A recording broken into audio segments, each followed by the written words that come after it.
Good morning student. Electrician और fitter प्रथम वर्ष के छात्रों के लिए वर्कशॉप कैलकुलेशन और साइंस विषय का अध्याय 12 मेंसुरेशन चैप्टर चल रहा है। इस अध्याय में आज हम आपके लिए 11वां वीडियो क्लास तैयार कर रहे हैं। इस वीडियो क्लास में हम जो पढ़ने वाले हैं वो अर्धवृत्त के बारे में पढ़ने वाले हैं, सेमी सर्किल।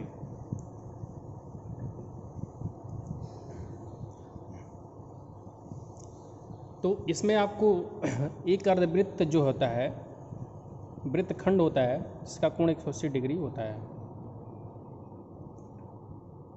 ये कल भी समझाया गया था, आज भी थोड़ा सा रिवीजन करा दिया जा रहा है कि जैसे अगर कोई सर्किल है तो सर्किल से अगर आप कोई भी खंड काट लेते हैं, जैसे ये सर्किल हमारा है जिसका सेंटर ये है और यहाँ से हम ये चीज़ काट कर निकाल लेते हैं और मान लीजिए थीटा एंगल पे था, तो ये जो है ये वृत्तखंड कहलाएगा। तो अगर ये वृत्तखंड है तो ये भी वृत्तखंड होगा। अब चूंकि ये थीटा एंगल पे काटा गया है तो इस वृत्तखंड का कोण कितना है, सेंट्रल एंगल कितना है, सेंट्रल एंगल थीटा डिग्री है। अब ये 30 डिग्री पे भी हो सकता है, 60 पे, 45 पे, 70 पे, 80 पे, कुछ भी हो सकता है।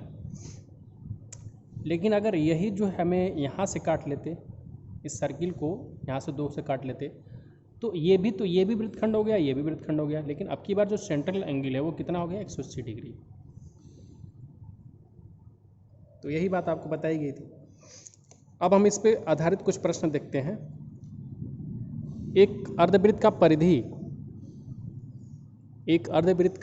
परिधि और क्षेत्रफल ज्ञात करिए जिसका त्रिज्या 6 सेंटीमीटर है। तो चूंकि त्रिज्या दिया गया 6 सेंटीमीटर, क्षेत्रफल जो है मालूम करना है, परिधि मालूम करना है।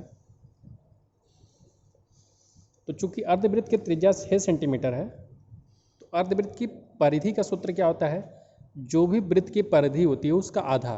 तो वृत्त की परिधि कितनी होती है, 2 पाई आर, और 2 पाई आर का आधा करेंगे तो क्या होगा, पाई आर। इसका मतलब ये हुआ कि अर्धवृत्त की जो परिधि होगी वो पाई आर के फार्मूले से मालूम होगी। तो अर्धवृत्त की परिधि बराबर पाई इंटू आर, और पाई का मान 3.14 और आर का मान 6। तो 3.14 में जब 6 का गुणा होगा तो 18.84 सेंटीमीटर हो जाएगा। तो ये आपका आंसर आ गया, 18.84 सेंटीमीटर। इसका मतलब 6 सेंटीमीटर त्रिज्या वाले अर्धवृत्त का जो परिधि होगा वो कितना होगा, 18.84 सेंटीमीटर। अब इसी अर्धवृत्त का अगर क्षेत्रफल मालूम करना है कि अर्धवृत्त का क्षेत्रफल क्या होगा, तो जो भी वृत्त का क्षेत्रफल होता है उसका आधा कर देंगे।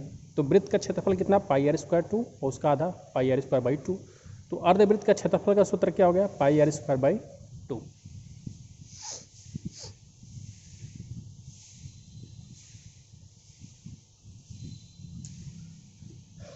अब पाई की जगह पे 3.14 रख दिया हमने, आर की जगह पे 6 का स्क्वायर, 6 सेंटीमीटर के स्क्वायर और बटे में 2।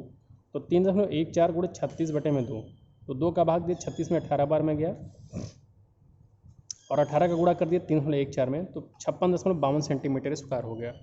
तो अर्धवृत्त का क्षेत्रफल कितना आ गया, 56.52 सेंटीमीटर स्क्वायर।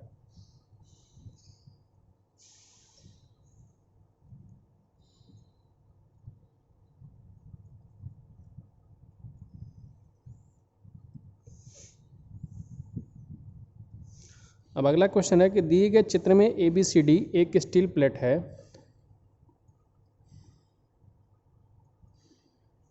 एक अर्धवृत्ताकार प्लेट जिसकी त्रिज्या 50 mm है, एक गैस कटिंग से काटी गई है। बेकार प्लेट का क्षेत्रफल मालूम कीजिए।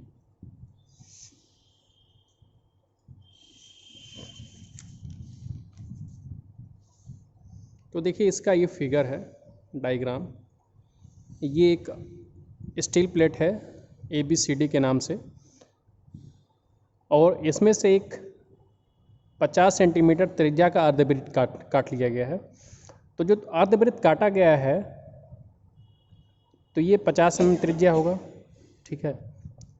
तो अगर ये 50 mm है तो ये भी कितना होगा, 50 mm। तो अगर ये 50 mm आपको मालूम है, ये भी 50 mm मालूम है, तो इसका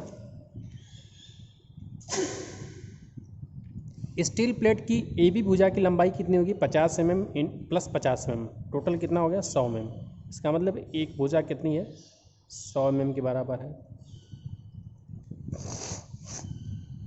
और यहाँ से लेकर के यहाँ तक भी त्रिज्या ही है, तो ये भी कितना होगा 50 mm। और अगर ये 50 mm है तो इसी के समांतर क्या है, CB है, मतलब स्टील प्लेट की दूसरी भुजा, तो ये भी कितनी होगी 50 mm। और अगर ये CB 50 mm है तो CB के सामने की भुजा भी CB के समांतर है और बराबर है, तो इसका मतलब DA भी 50 mm होगा। और AB के समांतर और बराबर क्या है CD, तो ये भी क्या होगा 100 mm। तो हमें इससे बस केवल ये पता चल गया कि जो अर्धवृत्त काटा गया था वो 50 mm त्रिज्या का काटा गया था। इससे हमने पूरे स्टील प्लेट की डायमेंशन मालूम कर ली कि स्टील प्लेट की लंबाई कितनी थी 100 mm, चौड़ाई कितनी थी 50 mm। तो पूरे स्टील प्लेट का क्षेत्रफल क्या हो जाएगा, लंबाई गुणे चौड़ाई, तो 100 mm गुणे 50 mm करेंगे, तो 100 में 50 का गुणा करेंगे तो 5000 mm² हो जाएगा। और वृत्ताकार प्लेट का जो क्षेत्रफल होगा πr²/2 कर देंगे। तो पाई का मान 3.14 और r का मान क्या है 50 mm²/2। तो 3.14 और 50 का स्क्वायर करेंगे तो 2500 mm²/2। अब यहाँ से इसको हल करेंगे तो 2500 को जब हल करेंगे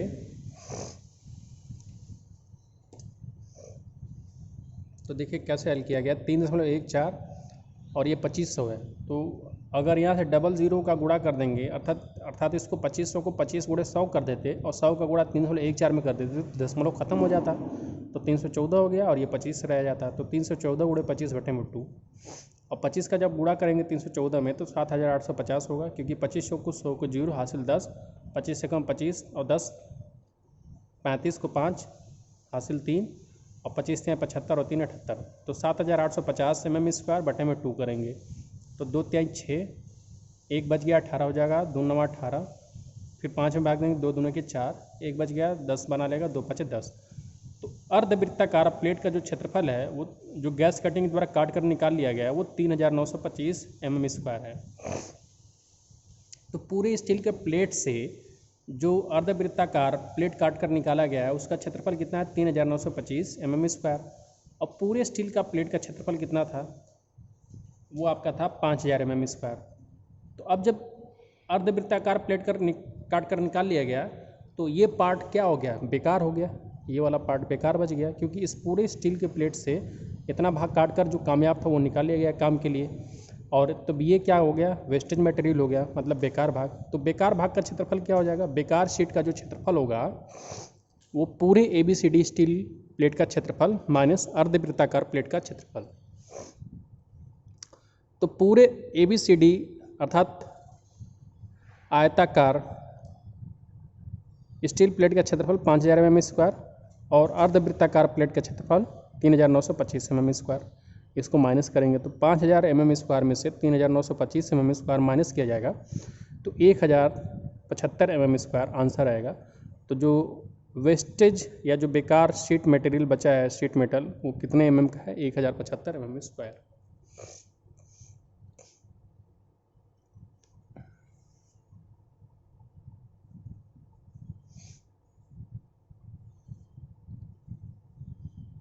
अब हम देखेंगे सर्कुलर रिंग। सर्कुलर रिंग क्या होता है, जिसको हम चक्री वलय बोलते हैं। तो ऐसे दो वृत्त जिनका केंद्र एक ही जगह पे हो तो उनको हम क्या बोलेंगे, वलय बोलेंगे। जैसे कि ये हमारा एक वृत्त हो गया जिसकी त्रिज्या मान लीजिए r है, तो इसका सेंटर कहाँ पे है, C है। और एक वृत्त बाहर और है तो इसकी त्रिज्या क्या है, कैपिटल R है, और इसका भी सेंटर वहीं पे है। तो दो ऐसे वृत्त जिनका सेंटर एक ही जगह पे है तो इनको हम क्या बोलते हैं, सर्कुलर रिंग बोलते हैं। तो इसको आंतरिक वृत्त बोला जाएगा, इसको बाह्य वृत्त बोला जाएगा। आंतरिक वृत्त की त्रिज्या स्मॉल r और बाह्य वृत्त की त्रिज्या कैपिटल R, लेकिन इन दोनों वृत्त का सेंटर C ही है। तो R को क्या बोला गया है, आउटर रेडियस मतलब बाह्य त्रिज्या, और स्मॉल r को क्या बोला गया, इनर रेडियस अर्थात आंतरिक त्रिज्या। तो अगर हम इस वलय का क्षेत्रफल मालूम करना चाहें कि इस वलय का जो हमने डॉटेड लाइन से दिखाया इसका क्षेत्रफल कैसे होगा, तो सबसे पहले हम बाह्य वृत्त का क्षेत्रफल मालूम करेंगे। तो ये पूरा क्षेत्रफल मालूम हो जाएगा सेंटर तक। फिर छोटे वाले वृत्त का क्षेत्रफल मालूम करेंगे तो यहाँ से यहाँ तक का मालूम हो जाएगा। तो बड़े वाले में से ये माइनस कर देंगे तो केवल ये डॉटेड लाइन है जो वलय जिसको हम दिखा रहे हैं उसका क्षेत्रफल हो जाएगा। तो वलय का क्षेत्रफल बराबर क्या होगा, बाह्य वृत्त का क्षेत्रफल जिसको क्या लिख सकते हैं pi r square capital r square minus आंतरिक वृत्त का क्षेत्रफल तो minus pi small r square. अब यहाँ पे पाई कॉमन ले लेंगे तो r square capital r square minus small r square और ये a square minus b square का फार्मूला यहाँ पे लगाएंगे तो ये क्या बन जाएगा, क्षेत्रफल बराबर पाई ब्रैकेट में आर प्लस आर और फिर ब्रैकेट में r minus r unit square, मतलब जो भी मात्रक होगा उसका वर्ग।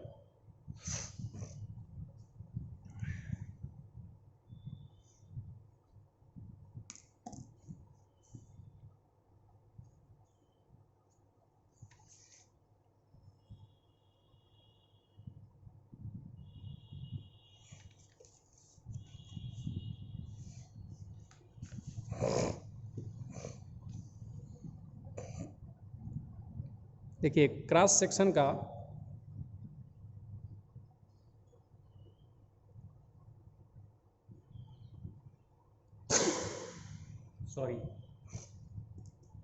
एक पाइप के क्रॉस सेक्शन का क्षेत्रफल ज्ञात करें जबकि बाह्य व्यास 17 सेंटीमीटर है और आंतरिक व्यास 14 सेंटीमीटर है। तो बाह्य व्यास कितना है 17 सेंटीमीटर तो R1 बराबर क्या हो गया 17/2 सेंटीमीटर और मतलब त्रिज्या क्या होगी, बाहरी त्रिज्या 17/2 सेंटीमीटर। आंतरिक व्यास कितना है 14 सेंटीमीटर तो त्रिज्या कितनी होगी 14/2 सेंटीमीटर।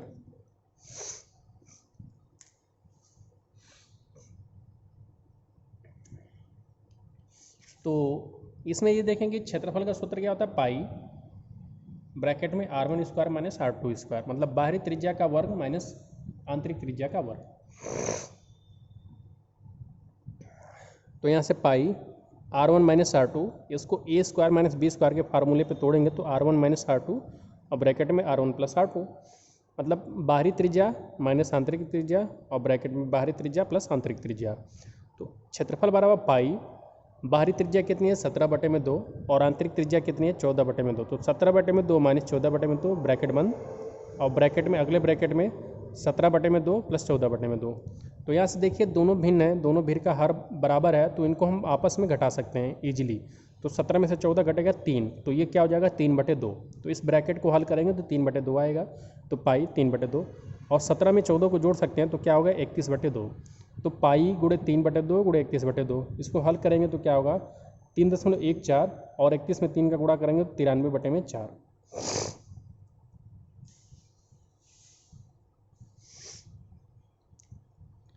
तो फिर इसको जब हल करेंगे आगे 3.14 गुणे 93 में 4 का भाग देंगे तो 23.25 होगा क्योंकि 4 दूना के 8 और यहाँ पे 13 हो जाएगा तो 4 के 12 1 बच जाएगा 4 दूना के 8 और 2 बच जाएगा 4 5 20। तो 3.14 गुणे 23.25 इसका गुणा करेंगे तो क्या आएगा 73.05 सेंटीमीटर का वर्ग। तो इसका मतलब कि जो पाइप का क्रॉस सेक्शन है उसका क्षेत्रफल कितना हो गया 73.005 सेंटीमीटर स्क्वायर।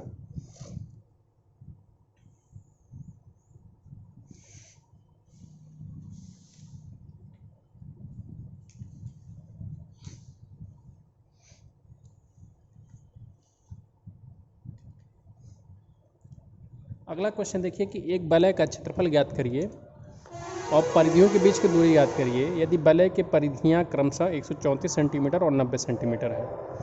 तो एक वलय मतलब एक रिंग है उसका क्षेत्रफल और परिधियों के बीच की दूरी ज्ञात करना। जैसे ये वलय हो गया तो इसकी आंतरिक परिधि ये हो गई, बाह्य परिधि ये हो गई। तो आंतरिक परिधि की जो त्रिज्या है वो R1 मान लेते हैं और जो बाह्य परिधि है उसकी त्रिज्या R2 मान लेते हैं। और इस वलय का हमें क्षेत्रफल मतलब इस रिंग का ये हमें क्षेत्रफल मालूम करना है। और दूसरी बात ये है कि इनके बीच की दूरी मतलब ये जो परिधियां हैं इनकी जो बाउंड्री कहलाएंगी इनके बीच की दूरी कितनी है ये मालूम करना है।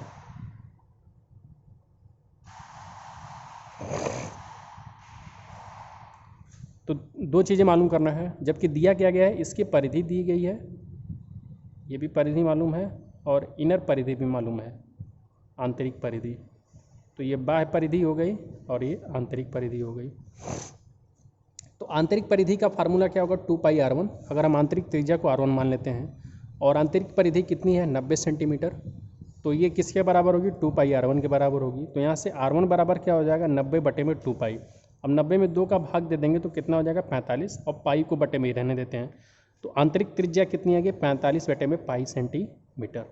तो ध्यान दीजिए कि आंतरिक त्रिज्या को हमने क्या निकाल लिया, 45/π सेंटीमीटर। अगर हम यहाँ पे पाई का मान रख देते 3.14, तो हमारा सीधे सीधे ये अंक संख्या में आ जाता मान, लेकिन हम पाई को रहने ही देते हैं।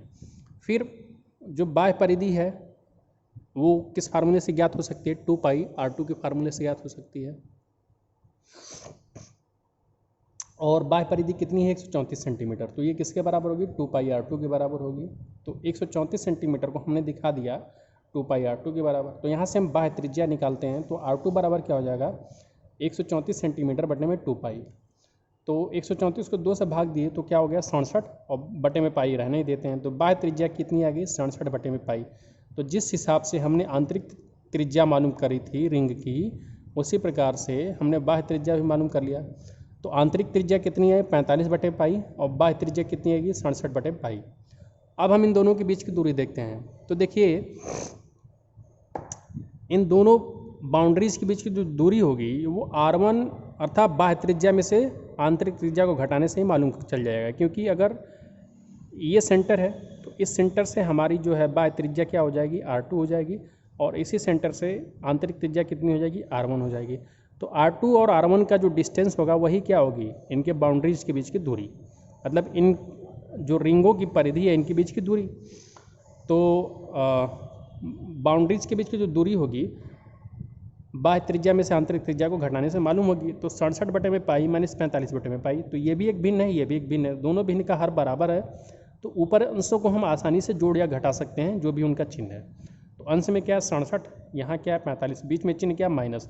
तो 67 में से 45 घटाएंगे तो क्या बच जाएगा, 22/π। तो ध्यान दीजिए कि दोनों जो बाउंड्रीज है उनके बीच की दूरी कितनी आ गई, 22/π। यहाँ पे पाई का मान कितना होता है, पाई का मान होता है 22/7।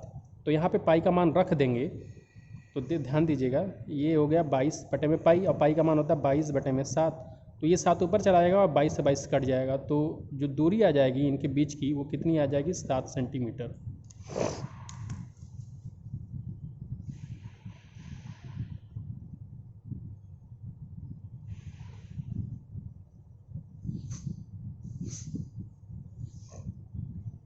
तो दोनों परिधियों के बीच की दूरी कितनी आ गई, 7 सेंटीमीटर।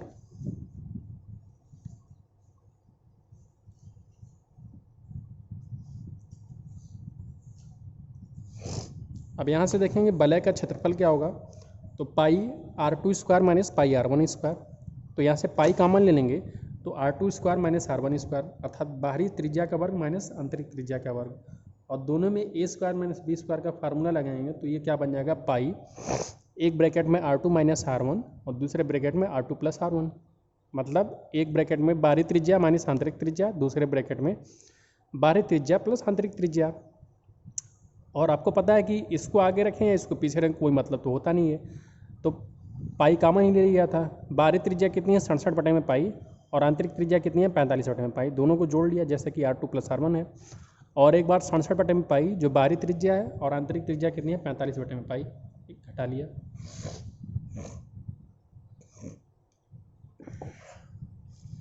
तो यहाँ से 67 में जब 45 जोड़ेंगे, 67 प्लस 45, क्योंकि दोनों भिन्नों का हर बराबर है तो अंशों को जोड़ लेंगे।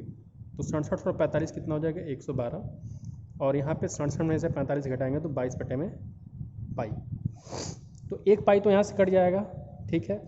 अब ये जो है क्या करेंगे, 112 गुणे 22/π है। तो करेंगे क्या कि 112 और 22 और पाई का मान रख देंगे 22/7। तो ये 22 से 22 कट जाएगा, 7 ऊपर चला जाएगा, तो 112 गुणे 7 कर देंगे।